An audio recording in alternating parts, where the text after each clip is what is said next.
ओम शांति। संसार में गाया जाता है कि भाग्य विधाता ने भाग्य पहले से ही लिख दिया है।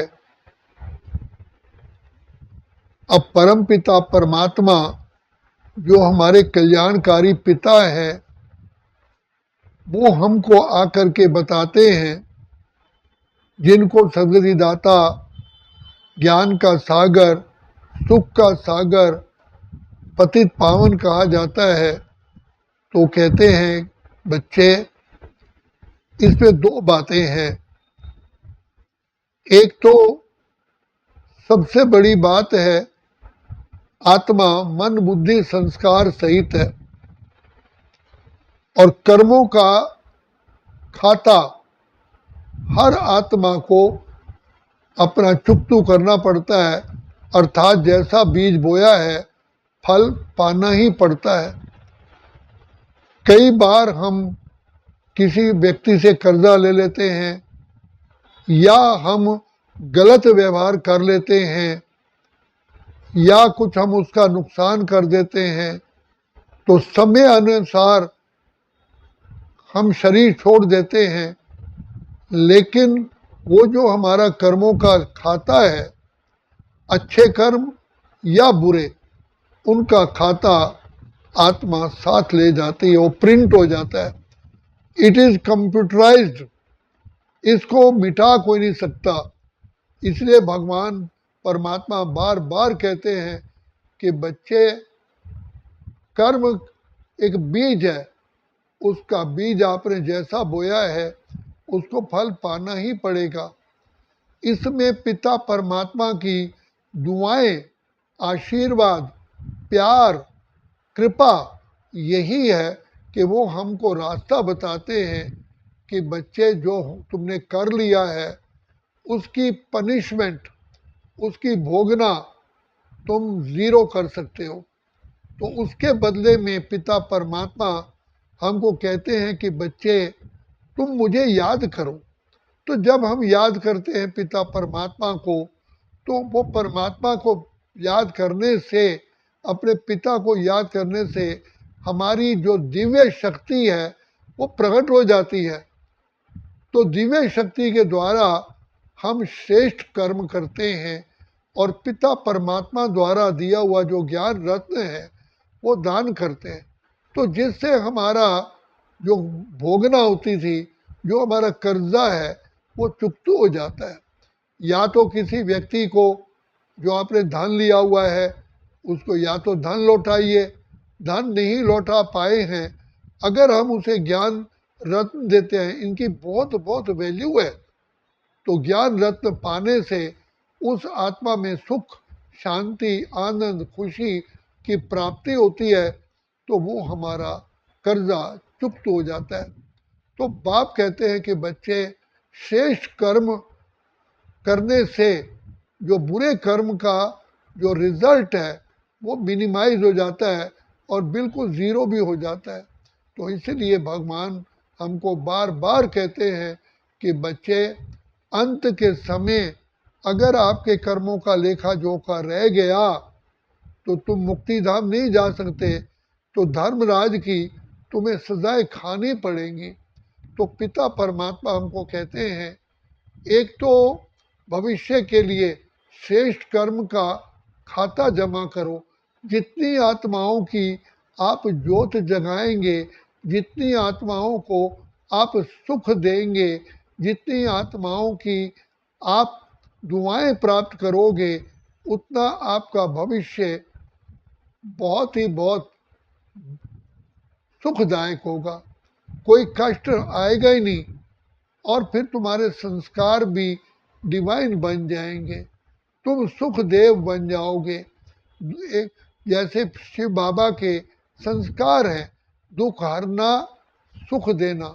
बाप कभी भी किसी को दुख देते नहीं है, लेकिन क्षमा के सागर हैं। ऐसे ही पिता परमात्मा के साथ हमारी बुद्धि का कनेक्शन होने के कारण, तो जिसके संग में हमारी बुद्धि जुड़ी हुई है, तो पिता परमात्मा का रंग लग जाता है। इसलिए कहा लाली मेरे लाल की, जित देखा तित लाल, लाली वेखण मैं गई तो मैं भी हो गई लाल। इसलिए रंग में तेरे रंग गई गिरधर, छोड़ दिया जग सारा। ये मीरा के शब्द है। तो इसलिए पिता परमात्मा कहते हैं कि बच्चे, ये सृष्टि दो रंगी लीला है, या तो माया का रंग या प्रभु का रंग। तो माया के रंग में तो तुम रंग ही चुके हो, अब प्रभु आकर के अपना रंग रंगते हैं। तो सबसे पहले जैसे होलिका को जलाया जाता है, बाद में ही रंग खेलते हैं। तो शिव बाबा कल्याणकारी, पतित पावन, दुख हरता सुख करता, बिगड़ी को बनाने वाले हमारे प्यारे पिता पहले देह अभिमान की होलिका जलाते हैं। क्योंकि जब तक देह अभिमान है तब तक वो रंग चढ़ ही नहीं सकता। पिता परमात्मा हमें स्वीकार ही नहीं करते हैं। तो जैसे बाप कहते हैं कि बच्चे, रंग तो आत्मा पर चढ़ेगा, तो एक तो हम पिता परमात्मा के आत्मिक स्मृति में आने के बाद हम एकदम ही निराकारी स्थिति में आते हैं। तो वैसे ही हम निर्विकारी और निरअहंकारी बन जाते हैं। तब हमारे अंदर जो हमारे अनादि और आदि संस्कार हैं वो प्रकट हो जाते हैं। जैसे कपड़ा अति मैला है तो उसका जो सही कलर है वो छुप जाता है। जब उस कपड़े को अच्छी तरह से धोया जाता है तो जो उसका ओरिजिनल कलर है, जो उसकी चमक है, वो प्रकट हो जाती है। ऐसे ही सोने में जैसे मिलावट मिलने से सोने की वैल्यू कम, काला हो जाता है। तो जैसे अग्नि में डालते हैं तो सारी जो मैल होती है, अलॉय होती है, चांदी की, तांबे की जो से मिलावट होती है, वो सब भस्म हो जाती है और उसके बाद प्योर सोना बच जाता है। इसी प्रकार बाबा कहते हैं बच्चे, ये स्पिरिचुअल फिनोमिना है, ये आध्यात्मिक लीला है। जितना शिव बाबा को याद करते हो तो उस लगन की अग्नि में हमारे जितने भी अलॉय है, विकारी संस्कार हैं, वो भस्म हो जाते हैं। इसलिए भगवान कहते हैं बच्चे, इसके सिवा और कोई तरीका नहीं है। तो बाबा आकर के सबसे पहले हमें अपनी पहचान देते, तुम कौन हो। जैसे बिजली की तार के ऊपर रबड़ है, जब तक रबड़ को ही नहीं हटाएंगे तो उस तार में करंट जा ही नहीं सकता। तो शिव बाबा कल्याणकारी, पतित पावन, दुख हरता सुख करता, बिगड़ी को बनाने वाले हमारे इस देह अभिमान को ही पहले हटाते हैं, फिर उनसे नाता जुड़ता है। तो पिता परमात्मा की सारी शक्तियाँ, सारे गुण, सारी कलाएं, सब विशेषताएं हमारे अंदर आ जाती हैं। इसलिए बाबा कहते हैं निराकारी बनोगे तो बच्चे प्रभु प्रिय बनोगे, और निरअहंकारी बनोगे तो लोकप्रिय बनोगे, और निर्विकारी बनोगे तो तुम स्वयं को भी प्रिय लगोगे। इसलिए बाबा कहते हैं उसके लिए स्वचिंतन उन्नति की सीढ़ी है, पर चिंतन पतन की जड़ है। तो बाबा का सबसे बड़ा लेसन है कि बच्चे, स्वचिंतन से व्यर्थ समाप्त हो जाता है। इसलिए बाबा कहते हैं बच्चे, स्वचिंतन में तुम कौन हो।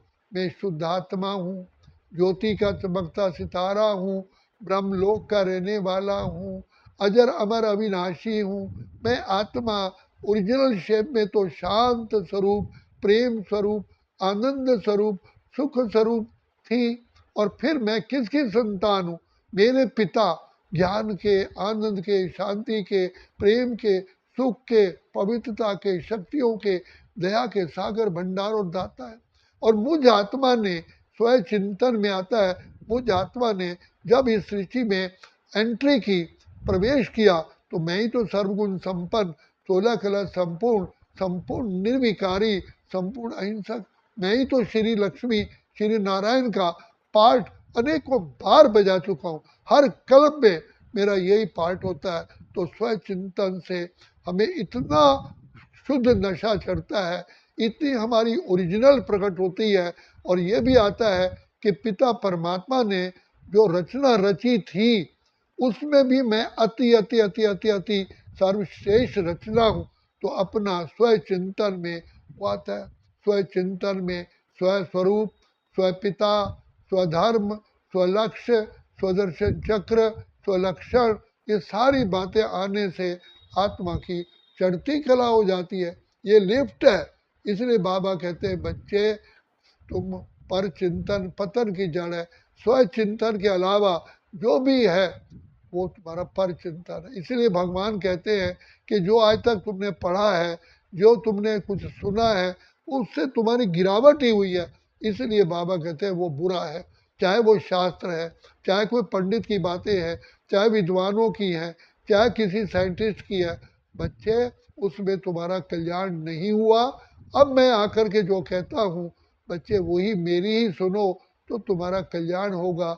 इसीलिए शिव बाबा को आकर के हमें आकर के जो शिक्षा देते हैं वही हमारे लिए कल्याणकारी है, वही सुखदायी है। इसीलिए बाबा कहते हैं जिन बच्चों को संपूर्ण निश्चय होता है कि भगवान सर्वशक्तिमान जो ज्ञान के सागर मिले हैं, तो वो आत्माएं पिता परमात्मा के आगे नतमस्तक होती हैं।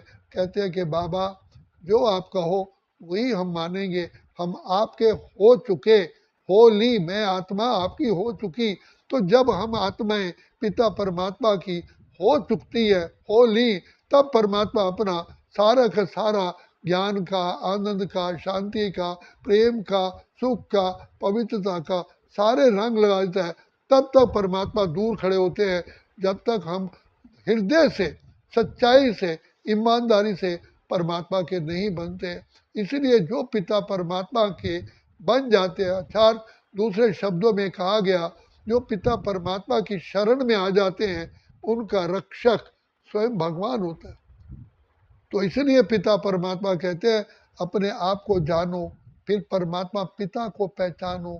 और जो पिता परमात्मा शिक्षा देते हैं वही शिक्षा हमारे कल्याण के लिए है, क्योंकि हमारा बाप कल्याणकारी है और हमें शिक्षा देते हैं बच्चे तुम कितने पद्मा पदम सौभाग्यशाली हो, तुम ब्राह्मण कुलभूषण, स्वदर्शन चक्रधारी, त्रिनेत्री, त्रिकालदर्शी, मास्टर सर्वशक्तिमान। इसलिए बाबा हमको बार बार कहते हैं बच्चे मेरी जो मेरी शिक्षाएं हैं वही केवल तुम्हारे कल्याण के लिए है, बाकी सब व्यर्थ है। इसलिए व्यर्थ ना देखो, ना बोलो, ना सुनो, ना सोचो, ना करो। अच्छा, ओम शांति, ओम शांति, ओम शांति।